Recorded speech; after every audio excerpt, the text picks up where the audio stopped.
Hello बच्चों, आप सभी को मेरा नमस्कार। तो कैसे आप सब? बढ़िया? तो चलिए बढ़िया रहिए। तो आज अपन लेके आए हैं current electricity MP board important 2 marks question, जिसमें अपन 2 मार्क्स के कोई इंपॉर्टेंट क्वेश्चन कवर करने जा रहे हैं। अब ये जो क्वेश्चन है इनके पीडीएफ के लिए please visit our M career institute. So start. First question is write any 2 limitations of Ohm's law. So 2 limitations लिखनी है ओम्स लॉ की। तो बेटा लिमिटेशंस ओम्स लॉ की बहुत सारी होती है, अपन कोई सी 2 लिमिटेशन बता देते हैं, मतलब पॉइंट्स होते हैं उसके अंदर। तो लिमिटेशंस ऑफ ओम्स लॉ अपन को फर्स्ट पॉइंट क्या दे रखा है, the law is applicable for metallic conductors only. ये सिर्फ मेटेलिक कंडक्टर्स पे ही लगता है, ठीक है ना। सेकेंड पॉइंट क्या है, in order to obey Ohm's law the physical conditions. Physical conditions कौन सी होती है? Physical conditions like temperature, like length, temperature, length, ये सब क्या होनी चाहिए? कांस्टेंट होनी चाहिए, ठीक है। तो जो फिजिकल कंडीशन होनी चाहिए कंडक्टर की वो सब कांस्टेंट होनी चाहिए, मतलब चेंज नहीं होनी चाहिए। जैसे टेम्परेचर और लेंथ अपन अगर चेंज करी तो ओम्स लॉ एप्लीकेबल नहीं होता है, ठीक है। तो this are 2 limitations of Ohm's law. एक और थर्ड लिमिटेशन अपन ये ले सकते हैं। Third limitation is not applicable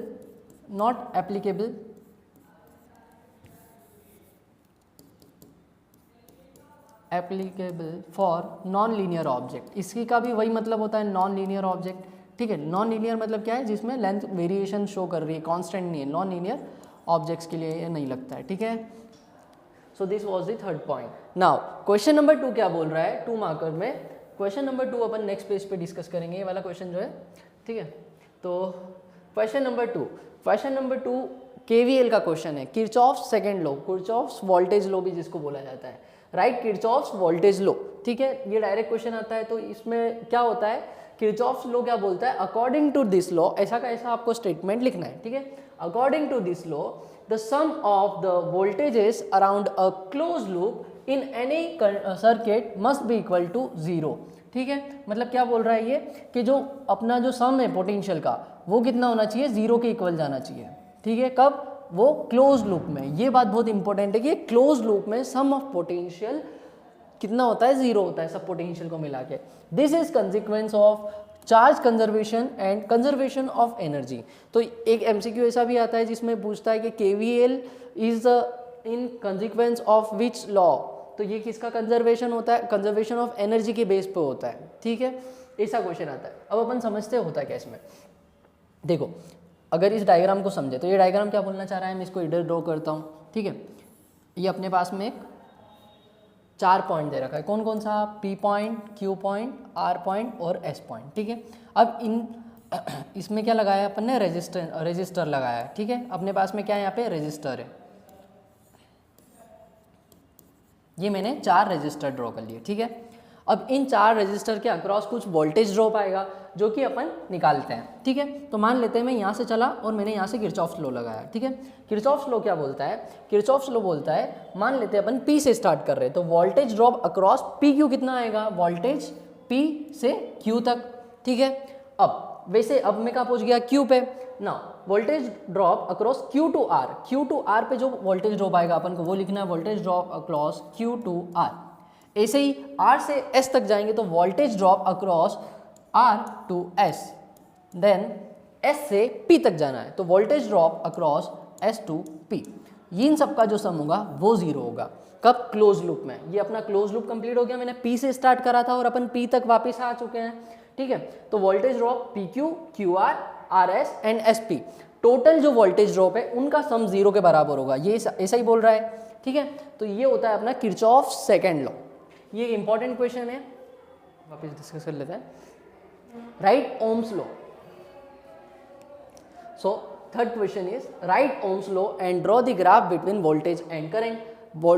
Ohm's law क्या है? और वोल्टेज और करंट के बीच का ग्राफ बताना है अपन को। तो व्हाट इज ओम्स लॉ? ऐसे ही का ऐसे ही आपको लिखना है ये।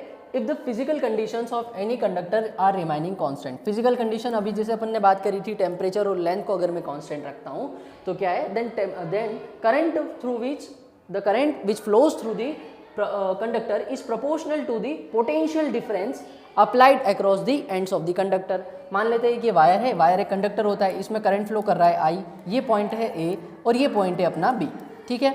अब वोल्टेज अक्रॉस ए बी, मतलब क्या है, पोटेंशियल ड्रॉप और voltage across A B is directly proportional to current flowing in the wire. अब क्या हो रहा है, जब जैसे ही अपन प्रोपोर्शनलिटी कांस्टेंट हटाएंगे बेटा, तो क्या आएगा, एक प्रोपोर्शनलिटी साइन हटेगा तो प्रोपोर्शनलिटी कांस्टेंट आएगा, तो V is equals to I और R आता है, यही अपना ओम्स लॉ होता है, ठीक है, V is equals to I R. अब इसमें क्या क्या चीज़ें क्या क्या है, R क्या है यहाँ पे, R है resistance of resistor, resistance of conductor, resistance. I क्या है, I है यहाँ पे करंट, और V क्या है, इट इज़ पोटेंशियल डिफरेंस, ठीक है, पोटेंशियल डिफरेंस। तो ये अपना क्या होता है, V equals to I R अपना फॉर्मूला आता है, जिसको अपन ओम्स लॉ के नाम से जानते हैं, ठीक है। अब इसका ग्राफ बनाना है अपन को, तो इसका ग्राफ अपन ड्रॉ कर लेते हैं। अब सिंपल जैसे आपने देखा कि V equals to I R आया, ठीक है। अब V equals to I R को अपन कौन सी इक्वेशन से कंपेयर कर सकते हैं, ये equation Y equals to M into X plus C से अपन कंपेयर करते हैं। यहाँ के C जो होता है इंटरसेप्ट, वो यहाँ पे 0 है, ठीक है, इंटरसेप्ट नहीं है, मतलब Y equals to M X. ये किसकी इक्वेशन होती है बेटा, ये जो इक्वेशन होती है स्ट्रेट लाइन की इक्वेशन होती है, किसकी, स्ट्रेट लाइन। तो मतलब ग्राफ बनेगा तो कैसा बनेगा, स्ट्रेट लाइन बनेगा अपना ग्राफ। चलो अब अपन ग्राफ बनाते हैं, तो ग्राफ बनेगा अपना स्ट्रेट लाइन। तो ये मैंने ग्राफ बनाया, मान लेते इधर V है और ये I है, ऐसा ही है क्वेश्चन में, V equals to I R. Yes, Y पे क्या रखा है अपन ने, V रखा है, X पे अपन ने रखा है I।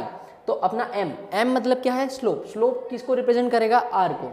तो अपन यहाँ पे डायरेक्ट लिख सकते हैं, R जो होता है वो क्या है, स्लोप है, स्लोप को अपन रिप्रेजेंट करते हैं M से, और M किसके बराबर में होता है, टेन थीटा। तो टेन थीटा जितना भी इसका एंगल आएगा वो किसके बराबर में होगा, tan theta directly equals to R, resistance के इक्वल हो जाएगा। तो V equals to I R का जो ग्राफ बनेगा वो ओरिजिन से स्टार्ट होगा और कुछ ऐसा आएगा, ठीक है। ये होता है ओम्स लॉ जब एप्लीकेबल होगा, जब ये एप्लीकेबल नहीं होता है तो ये ग्राफ भी चेंज हो जाता है, ठीक है। तो दिस इज क्वेश्चन नंबर 3 ना। So moving towards last question of 2 markers from this chapter, जो क्वेश्चन नंबर 4 क्या बोल रहा है, what is electric cell and give example of electric cell. तो इलेक्ट्रिक सेल होता क्या है और उसके एग्जांपल क्या है, चलो ये समझते हैं अब अपन। तो electric cell is a electrochemical device, या फिर डिवाइस, इलेक्ट्रोकेमिकल में बताऊंगा क्यों बोल रहा हूँ। Electric cell is a device which converts chemical energy into electrical energy, chemical energy को इलेक्ट्रिकल एनर्जी में कन्वर्ट कर रहा है। सेल का काम भी यही होता है, जैसे अपन बैटरी सेल लाते हैं, रिमोट के सेल लाते हैं, तो क्या करता है वो, उसके अंदर कुछ केमिकल्स होता है जिसकी हेल्प से उसमें कुछ रिएक्शंस होती है जो कि उसको कन्वर्ट करती है इलेक्ट्रिकल एनर्जी में। तो केमिकल एनर्जी को इलेक्ट्रिकल एनर्जी में चेंज कर दिया, इसको ही अपन इलेक्ट्रिक सेल के नाम से जानते हैं, है ना। अब इसके एग्जाम्पल्स होते हैं जो कि आपने पढ़े होंगे केमिस्ट्री में, कौन कौन से एग्जाम्पल, लेक्लांच सेल और डेनियल सेल, ये दो एग्जाम्पल अपन केमिस्ट्री में भी पढ़ते हैं, आप यहाँ पे भी डायरेक्ट लिख सकते हो, ड्राई सेल्स के बेसिकली एग्जाम्पल होते हैं, ठीक है। तो ये डेफिनेशन और इसके दो example.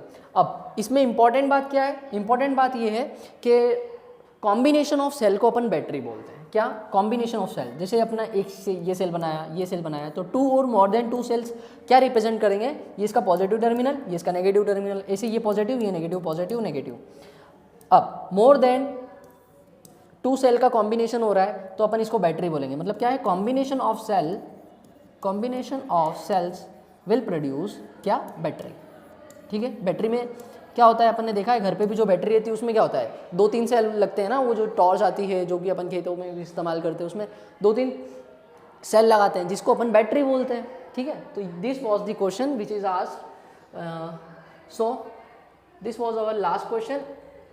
So thank you all of you. अगर वीडियो अच्छी लगी हो तो please like, share and subscribe. अगर आपको कुछ भी डाउट है तो then please ask in the comment box. अगर आपको आगे की भी और वीडियो चाहिए, देन और भी कुछ सॉल्यूशंस चाहिए, न्यूमेरिकल्स चाहिए, then please message, you can message us on Instagram, Telegram, और you can comment down, we will surely connect to you, okay.